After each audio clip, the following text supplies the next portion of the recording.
Hello दोस्तों, चलिए फिर से हम लोग ऑर्गेनिक रिएक्शन ट्रिक अपना पढ़ेंगे। ऑर्गेनिक नहीं है, ये इनऑर्गेनिक है। इनऑर्गेनिक रिएक्शन ट्रिक है और ये पार्ट नंबर 12 है, क्लास 12 का। ठीक है, तो चलिए रिएक्शन ऑफ मेटल कार्बोनेट है, यानी मेटल कार्बोनेट अब हम रिएक्शन करवाएंगे किसके साथ, तो हाइड्रोक्लोरिक एसिड मतलब HCl के साथ मेटल कार्बोनेट को रिएक्शन करवाएंगे। मेटल कार्बोनेट यानी यहाँ पर कैल्शियम है तो कैल्शियम कार्बोनेट बोलेंगे। HCl से रिएक्शन करेगा यानी हाइड्रोजन क्लोराइड से रिएक्शन करेगा, और इसी हाइड्रोजन क्लोराइड को हाइड्रोक्लोरिक एसिड भी बोलते हैं, जो बोर्ड पे लिखा हुआ है। चलिए मेटल कार्बोनेट अब हमारा रिएक्शन करेगा। यहाँ पर सोडियम कार्बोनेट है यहाँ पे, और ये कैल्शियम कार्बोनेट है। चलिए रिएक्शन को देखते हैं। हाँ, एक और बात है, इसमें बीच में जब रिएक्शन करवाएंगे तो एक आएगा, क्या आएगा, H2CO3 आएगा। H2CO3 ही आएगा। जब यह आएगा तो खबरदार प्रोडक्ट में आपको H2CO3 नहीं बनाना है। यह कार्बोनिक एसिड है। कार्बोनिक एसिड जो अनस्टेबल होता है, जो स्प्राइट आप लोग पीते हैं ना, यही होता है कार्बोनिक एसिड। अब देखिए जब बीच में आपको आएगा, बन जाएगा H2CO3, तो यह अनस्टेबल होता है। कैसा होता है? ये होता है अनस्टेबल, यह टूटेगा। क्या चीज़ में टूटेगा? तो ये टूटता है, ध्यान दीजिए क्या चीज़ में टूटेगा, तो ये अनस्टेबल है। जब प्रोडक्ट में आपको H2CO3 आएगा तो आपको H2CO3 नहीं लिखना है, जो यहाँ पर आपका प्रोडक्ट अभी बनेगा वही आपको लिखना है। तो चलिए देखते हैं इसका पहले स्ट्रक्चर बनाकर। तो देखिए यही है उसका स्ट्रक्चर। कार्बन है तो कार्बन, 3 ऑक्सीजन है तो 1 2 3 ऑक्सीजन हो गया, 2 हाइड्रोजन है तो 1 और 1 यहाँ हाइड्रोजन है। मतलब कुल मिलाकर एक कार्बन पर 2 गो OH ग्रुप आ गया है, एक कार्बन पर 2 गो अल्कोहल का फंक्शनल ग्रुप आ गया है, जो कभी भी ठहर नहीं सकता है, कभी भी रुक नहीं सकता है।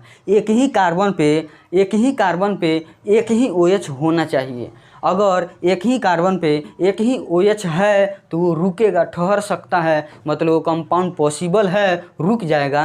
लेकिन यदि कार्बन पे एक से अधिक फंक्शनल ग्रुप है अल्कोहल का, तो ये अनस्टेबल हो जाएगा। जब फटाक से टूटना चाहेगा, क्या चीज़ में टूटता है, तो यह वाटर में टूट जाएगा। वाटर में टूट जाएगा, फटाफट टूट जाता है।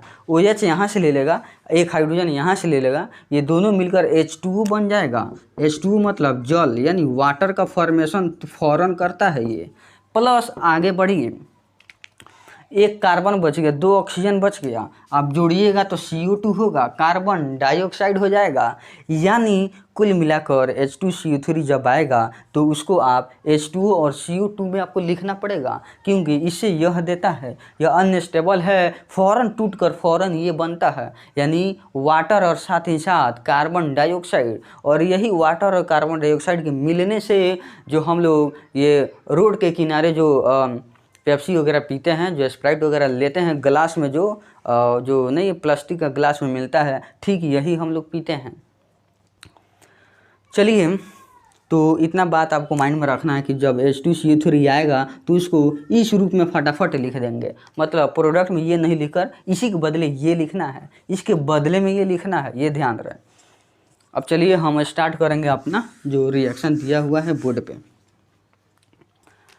तो पहला नंबर को हम स्टार्ट करते हैं, जो लिखा हुआ है CaCO3 अब प्लस HCl है बाबू। ये रिएक्शन करके देखिए क्या प्रोडक्ट देता है। तो चलिए कैल्शियम 2 प्लस बनाएगा और CO3 पर 2 माइनस होगा, ठीक है। अब इसमें का हाइड्रोजन 1 प्लस बनाएगा और इसमें का क्लोरीन 1 माइनस बनाएगा। अब होगा क्या, ये वाला प्लस इस माइनस से जुड़ जाएगा तो CaCl2 हो जाएगा। इसका 2 इसके बेस में चला जाएगा, Cl2 हो जाएगा, और कैल्शियम के बेस में इसका 1 आ जाएगा, CaCl2 बन जाएगा। प्लस आगे देखते हैं, अब यह दोनों जुड़ जाएगा, तो इसको जब जोड़िएगा तो H2CO3 का फॉर्मेशन हो जाएगा। देखिए इसका 2 इस हाइड्रोजन के नीचे आ जाएगा और CO3 के बेस में 1 आ जाएगा, मतलब H2CO3 बनेगा। अब कुल मिलाकर हमारा प्रोडक्ट CaCl2 बना है और प्लस H2CO3 बना है। तो देखिए मेरा रिएक्शन अब कंप्लीट हो रहा है, मतलब CaCO3 कैल्शियम कार्बोनेट जब हाइड्रोक्लोरिक एसिड से जब रिएक्शन करेगा तो CaCl2 प्लस H2CO3 बनता है। लेकिन अभी हम बताए हैं आपको कि जब प्रोडक्ट में H2CO3 बनाएगा, कार्बोनिक एसिड जब बनेगा, यह फ़ौरन टूट जाता है दो भाग में, वाटर और कार्बन डाइऑक्साइड में। इसलिए H2CO3 को मिटाएंगे बिल्कुल, और मिटा कर इसके बदले में पानी और CO2 लिखेंगे। आप समझे मेरे बात को? जब भी CaCO3 रिएक्शन करेगा HCl से तो कैल्शियम क्लोराइड का फॉर्मेशन होगा, साथ ही साथ उधर मेरा H2CO3 का फॉर्मेशन होगा यहाँ पर। ये कुल मिलाकर H2CO3 का यहाँ पर फॉर्मेशन होगा, जो कि फाइनली वो टूट कर CO2 और वाटर में तब्दील हो जाएगा, बदल जाएगा। तो अब मेरा यह सही प्रोडक्ट सामने बना है। आप लोग बैलेंस कर सकते हैं अगर बैलेंस का ज़रूरत हो तो। कैल्शियम 1 है तो 1 हो गया, ठीक है। कुल मिलाकर ऑक्सीजन 3 है तो यहाँ पर 2 1 3 हो गया। और आइए देखते हैं, हाइड्रोजन यहाँ पर 2 है, इसमें हाइड्रोजन कम है तो हमको 2 से मल्टीप्लाई करना पड़ेगा। हाइड्रोजन 2 हो गया, क्लोरीन 2 है तो क्लोरीन भी 2 हो गया। ये मेरा ऑलरेडी अब बैलेंस हो चुका है। चलिए अभी एक तो बन गया, अब दूसरा बना देंगे। चलिए अब एक और है नाटुको3, मतलब सोडियम कार्बोनेट है बाबू, सोडियम कार्बोनेट है, यानी ट्रिक है मेरा नाटुको3। अब ये HCl से रिएक्शन करेगा, फिर वही बात, घबराना नहीं है। सोडियम पर 1 प्लस हो जाएगा, CO3 पर 2 माइनस हो जाएगा, इसको तोड़कर हटाइए। HCl में आइए, H पर प्लस हो जाएगा, Cl पर माइनस हो जाएगा। इसका प्लस इसके माइनस से जोड़ देंगे और इसका प्लस इसके माइनस से जोड़ देंगे। चलिए Na प्लस है और Cl माइनस है, जब यह जोड़ेंगे तो NaCl हो जाएगा। क्या हो जाएगा? NaCl हो जाएगा प्लस। आगे बढ़ते हैं, इस दोनों को जब आप जोड़िएगा तो देख लीजिए H पर प्लस है और CO3 पर 2 माइनस है यहाँ पर।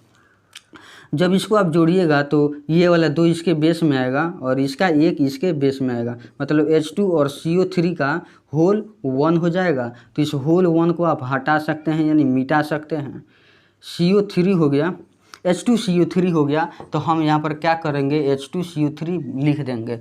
अब देखिएगा जैसे हम लिखे हैं तो आपको ज़रूर कुछ ना कुछ याद आ रहा है हमको क्या कर देना है। ये H2CO3 कार्बोनिक एसिड है जो कि अनस्टेबल होता है। ये फ़ौरन मेरा टूट जाएगा दो भाग में, पानी में यानी जल में और CO2 में, कार्बन डाइऑक्साइड में टूट जाएगा। जिसको फ़ौरन हम तोड़ेंगे किस में, H2O में, जल में और CO2 में फ़ौरन हम तोड़ देंगे, क्योंकि वह उसी में टूटता है। ठीक है, तो चलिए ये मेरा रिएक्शन था, आपको बिल्कुल आसान लगा होगा। ये सोडियम कार्बोनेट है, नाम लिख सकते हैं, कैल्शियम कार्बोनेट है, हाइड्रोक्लोरिक एसिड है, कैल्शियम क्लोराइड है, सोडियम क्लोराइड है, H2O है, जल है, वाटर है, CO2 कार्बन डाइऑक्साइड है। सोडियम, हाँ अब आते हैं बैलेंस का बात है। 2 सोडियम है तो 2 सोडियम हो गया। CO3 यानी ऑक्सीजन 3 है तो 2 1 3 है, बात ख़त्म। अब आइए यहाँ पर H2, 2 हाइड्रोजन है, यहाँ पर 2 हाइड्रोजन करना पड़ेगा। 2 क्लोरीन हो गया तो 2 क्लोरीन यहाँ है, यानी अब यह बैलेंस बिल्कुल हो गया है और ये आपको रिएक्शन बिल्कुल अच्छा भी लगा होगा। चलिए इसको शेयर कीजिएगा और जितना संभव है आप शेयर कीजिए। सब्सक्राइब भी पॉसिबल है तो आप बिल्कुल कर सकते हैं। तो चलिए ये पार्ट नंबर 12 था और इसका पार्ट नंबर 13 भी आ रहा है। चलिए वीडियो एंड होता है, बाय।